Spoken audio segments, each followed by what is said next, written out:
अस्सलामुअलैकुम, आप देख रहे हैं के न्यूज HD। मैं हूं हारिस अली शाह गिलानी। खबर शामिल करते हैं साहिवाल से हमारे नुमाइंदे की रिपोर्ट के मुताबिक वजीर आजम से बाद के ख्वाहिशमंद कारकुन सिक्योरिटी एहलकार ने बेइज्जत करके जलसागाह सर्किट हाउस से निकाल दिया। तशद्दुद का निशाना भी बनाया गया। मुतासिर शहरी वजीर आजम को डकैती व चोरी के बराए लॉ एंड ऑर्डर की मौजूदा सूरत हाल से आगाह करना चाहता था। मजीद इस हवाले से इसने क्या कहा, आए जानते हैं इस रिपोर्ट में। मैं वजीर आजम इमरान खान से अपील करता हूँ, ये सिक्योरिटी वालों ने बिला वजह मैं यानी कि बात कर रहा था मुझे यानी कि ना बाहर निकाला है।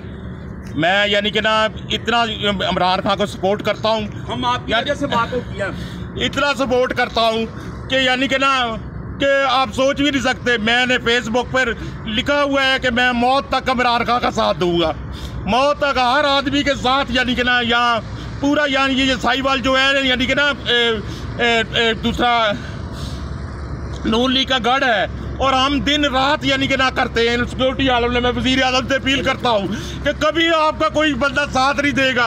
इन सिक्योरिटी वालों ने यानी कि ना सिर्फ इस डर से मुझे बाहर निकाल दिया कि मैं वजीर आजम से यानी कि कोई बात ना कर सकूँ।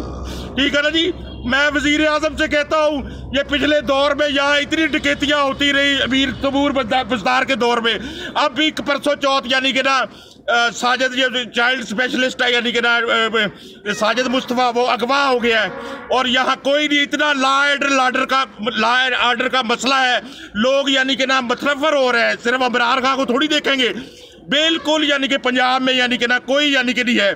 मैं वजीर आजम से अपील करता हूँ, जिन सिक्योरिटी के यानी कि जो इंचार्ज है उन्होंने सारा कुछ मेरे साथ करवाया और मुझे बेइज्जती की है और मैं यानी कि खुदकुशी कर लूँगा अगर उन्होंने यानी कि इस पर एक्शन ना लिया।